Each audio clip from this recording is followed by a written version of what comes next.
प्यारे बच्चों, आज मैं आपको राम वृक्ष बेनीपुरी द्वारा लिखित प्रसिद्ध रेखाचित्र बाल गोविंद भगत के विषय में बाल गोविंद भगत के व्यक्तित्व की विशेषता बताऊंगी, जिसमें लेखक ने मनुष्यता, लोक संस्कृति, सामूहिक चेतना का संदेश दिया है कि बाल गोविंद भगत के व्यक्तित्व से हमें क्या प्रेरणा मिलती है कि किस प्रकार मनुष्यता हमारे अंदर होनी चाहिए, लोक संस्कृति हमारे अंदर मौजूद हो और हमारे अंदर सामाजिक चेतना देने की शक्ति भी हो कि हमारे व्यक्तित्व से समाज को एक नवीन चेतना मिले।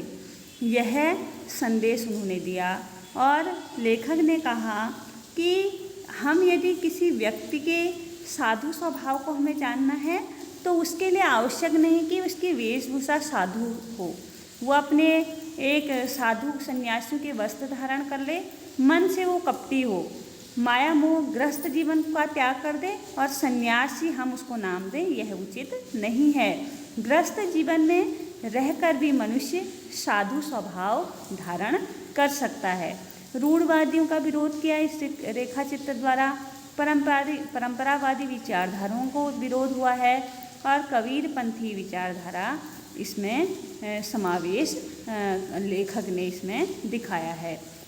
बाल गोविंद भगत, जो बाल गोविंद भगत जी हैं, वे मझले कद के हैं, गोरे चिट्टे, कबीरपंथी टोपी पहनने वाले, साधु स्वभाव के व्यक्तित्व हैं उनका है। रामनंदी चंदन का तिलक लगाते हैं, जो नाक के एक छोर से जिस प्रकार औरतें लगाती हैं नीचे से नाक से ऊपर तक, इस प्रकार से वो भी तिलक धारण करते हैं, टोपी धारण करते हैं और गले में तुलसी की एक बेडोल सी माला पहनते हैं। व्यक्तित्व साधु स्वभाव का है, गृहस्थ वाले हैं लेकिन माया मोह से परे हैं। बेटा है, पोतहू है और बेटे जो उनकी बहू है, पुत्र वधू भी है उनकी, और एक घर है, खेती बाड़ी है। जो बाल गोविंद भगत जी हैं वे अपने खेतों में काम करते हैं, कर्म को प्रधानता देते हैं, ज़्यादा पूजा पाठ नहीं लेकिन अपने कर्म में तल्लीन रहना, कबीर की प्रभातियाँ गाना, कबीर के पदों को गाना और खेतों में कबीर की जो वो थी पदावली शब्दावली जो उनके दोहे हैं उनका गान करना, ये गाते रहते थे। इनके गीतों को सुन के, जो उनके दोहावलियाँ जो गाते थे उनको सुनकर लोग भी इनके गीतों को सुनने लग जाते थे, कबीर की वाणी इनके मुंह से सुनने लग जाते थे और काम में उनका काम छोड़ देते थे और ये अपने खेतों में कार्य करते रहते, कबीर के पदों को गाते रहते, दोहों को गाते रहते। तो कबीरपंथी थे कट्टर और दूसरों से, अपने गाँव के लोगों से हमेशा स्नेहपूर्ण व्यवहार बना के रखना, कभी किसी के साथ लड़ाई झगड़ा नहीं करना, झूठ नहीं बोलना, खरा व्यवहार रखना, किसी ने कोई गलती करी हो तो उसे फट से बोल देना, उसमें किसी प्रकार का संकोच नहीं करना, ऐसा इनका स्वभाव था। तो अपने कर्म में तल्लीन रहने वाले बाल गोविंद भगत के जीवन में हमको एक कबीरपंथी विचारधारा की झलक मिलती है। और यदि हम बात करें माया मोह की, तो ये माया मोह से भी बहुत परे थी। यह घटना हमको कब देखने को मिलती है, जब इनके बेटे की मृत्यु हो जाती है।